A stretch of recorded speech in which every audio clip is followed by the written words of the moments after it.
Good morning, good afternoon, good evening, and welcome to another episode of our exegetical conversations.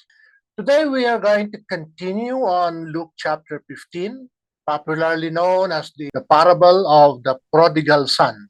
But today I'd like to tweak the title a little bit, and I will say this is actually the parable of the two prodigal sons. And the reversal of moral hierarchy that is popularly known in the churches today. So today we will revisit one of the most yet misunderstood teachings of Jesus of Nazareth, the story of the two sons. Or I would like to put another layer, so it's more accurately the parable of the two pairs of sons. Let me start with an ancient understanding. We are familiar with the saying there are always two sides of a coin. That saying can actually be applied in so many ways. One thing we can observe is that even in the Bible, Jesus used this binary approach to teach important lessons. And in our exegetical conversations, we will explore many of those parables and sayings of Jesus. And if you want to know more, because there are a lot more, I encourage you to pause now, strike the subscribe and follow buttons so that you won't miss a thing. Now, let us continue. We started with the younger son, but we all know that's not the whole story. While we marvel at the prodigal's return, the older brother stands outside, angry, bitter, resentful. He has stayed, he has obeyed, and he worked dutifully all his life. Yet, when the father celebrates the return of the younger son, he feels unseen, unappreciated, and overlooked. The father gently reminds him, "Son, you are always with me, and everything I have is yours." And the parable stops there. It left us hanging. The story didn't tell us if the older son joined the celebration or he just stayed outside. Before we go on, let us add another layer to the story. From the book of Matthew chapter 21 verses 28 to 32, we see another brothers. There are two sons in Matthew 21. It's a short parable, but the story goes like this. A father has two sons, and he asks his two sons to work in the vineyard. The first son initially refuses but later goes. The second son says yes but did not go. Then Jesus asked the crowd, "Who did the will of the Father?" And the answer is the first son, the one who acted despite his initial refusal. While the parable in Luke says younger and older sons, this parable in Matthew just say sons. We don't know who is younger or older, but that does not change the story. One of them obeyed, the other said yes initially, but he did follow through. Then Jesus explains to the crowd that the tax collectors and prostitutes will enter the kingdom of God before the self-righteous religious leaders, highlighting that action and alignment with God will matter more than outward appearances of obedience. Now let me discuss something about the background, where it's essentially the same background as the younger son. If they have any religion, it would be Judaism. Christianity and Islam at that time did not yet exist. Why am I saying that? Because I'd like to focus for a while on the phrase, enter the kingdom of God. Jesus said, tax collectors and prostitutes will enter the kingdom of God before the self-righteous religious leaders. Now, when we bring in to our present, what the kingdom of God means during the time of Jesus, in the teachings of Judaism, the kingdom of God does not mean heaven in our modern understanding. It's not a cosmic kingdom up there where the saved of today will eventually go. Now, the kingdom of heaven in the time of Jesus is understood to be the reign of God here on earth, not somewhere else. Okay, so back to the parable. It is a concise parable, very short, only a few verses, but it carries a powerful moral contrast between words and deeds. And it resonates strongly with the older and younger son dynamic in Luke chapter 15. Here, the first son says, I won't go, but later changes his mind and he works. The second son says, yes, sir, but he never goes. So, when asked which son did the will of the father, the answer is obvious, the first son. And suddenly, the connection between the two parables becomes clear. In Luke, the younger son went away, but he returns. The older son, he stayed, obedient, do the work, but bitter. In Matthew, the first son initially refuses, but later obeys. The second son, outwardly, in words, was obedient, but fails inwardly. He didn't do the thing he promised to do. So in both stories, the moral hierarchy was reversed. The outwardly rebellious, the so-called sinners, ultimately moved toward truth and transformation. The outwardly obedient, the righteous sons reveal a deeper failure. Their hearts are closed. Think about it. The real danger is not rebellion. The real danger here is self-righteousness or self-satisfied righteousness. The people who follow every rule, who obey every command, who seem perfect on the outside but never align themselves with life itself. If I may move forward to other teachings and other parables of Jesus, we find that his stories are binary, good or actually mostly he starts with the bad first and then closes with the good. Two sides of a coin, always, as I have said earlier. What can we observe here? Jesus' teaching is radical. He inverts, upends the human expectation of reward and punishment. He asks us to look at the condition of our hearts, not merely on our behavior. There is something of a flip side in every story that Jesus gives. A lot of times he starts with the wrong side or the bad side, the one that attracts attention. But then, eventually, he takes our attention to the other side, which is the lesson he actually wants to teach. So here in the parables, we reflect on the two lost sons. The question becomes deeply personal. Are you the one who said no, but has learned to step into life later on? Are you the one who says yes, but has never truly entered the feast? Now, in this universe, and you will hear me saying the divine energy a lot of times, the divine energy in which we all participate is offering abundance, compassion, connection, always, even when we wonder, even when we resist. The divine energy is inviting always. The two parables of the two sons reminds us that home was never lost. It's always there. It's always here. The challenge is simply to recognize it and to enter the celebration and to let life's energy flow through us. And that's the story of the two lost sons.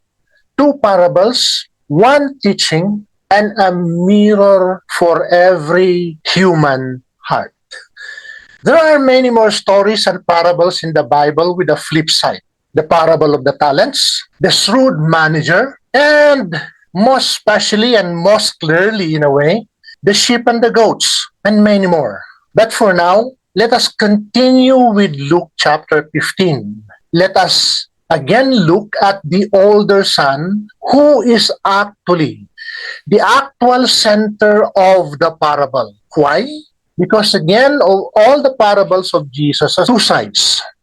Most of us look at the parable as the story of the prodigal son, who is usually told as a story about the reckless younger son who wastes his inheritance and returns home in shame. Yet the story does not end with the prodigal's return. It ends with the older brother. If you are the one making the story, where will you put the lesson, the conclusion? It's at the end of the story. And Jesus ended with the older son to end this parable. In many ways, we can say the older brother is the real mystery of the story, not the younger. While the younger son might have been really lost in rebellion, the older son is also lost in righteousness. When the younger brother returns home, the father celebrates with music and feasting, called the whole household, and they all rejoice.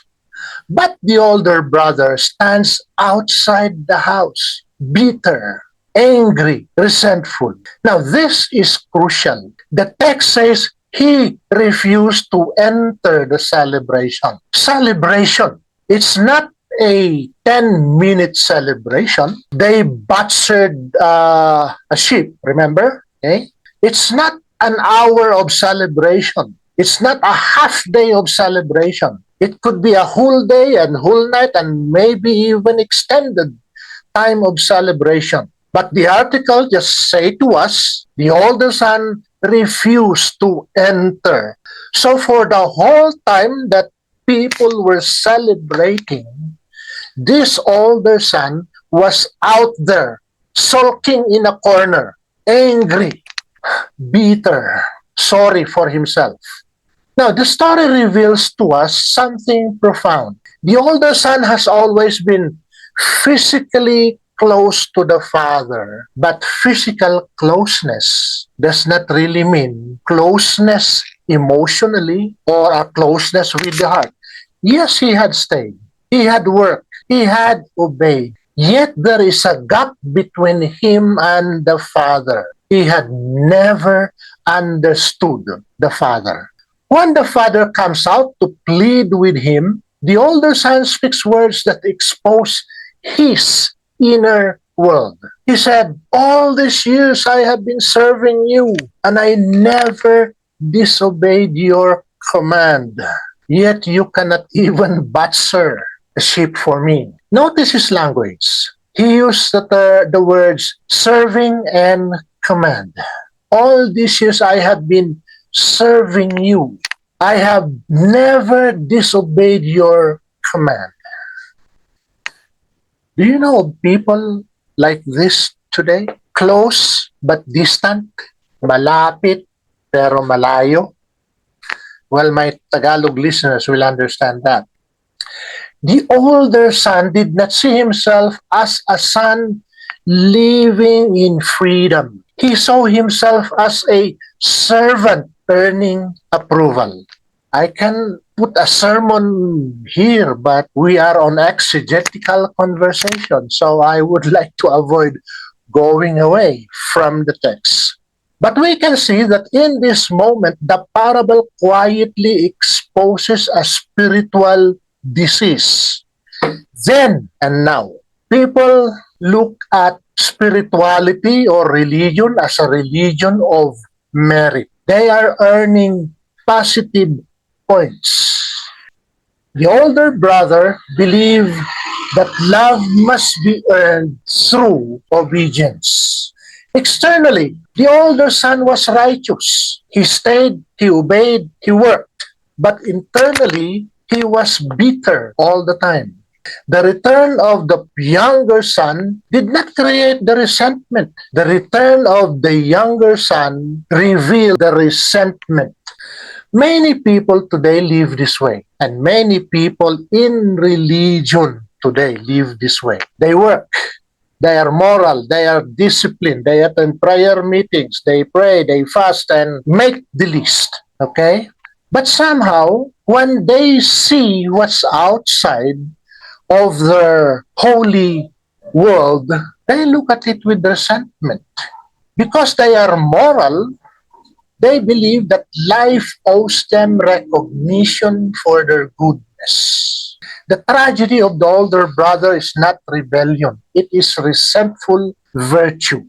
Now, continuing with the conversation, we hear the father saying, "Son, you are always with me, and everything I have is yours." Looking at the attitude of the father, he's very fair. Everything that he has now belongs to the older son. I don't know what more could he give to the younger because the younger son already got his share. But anyway, the parable is silent. So what's important is that the younger son was welcomed by the father. And this statement dismantles a lot of religious worldview, not only of the older brother, but even for us today. The older brother have been living under a system of earning, earning merit, earning acceptance, earning love. While the father had always been offering belonging. As if to say, son, you don't have to earn anything.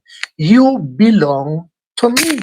The inheritance is never a reward for your good works, your good deeds. The inheritance is yours because it is your right.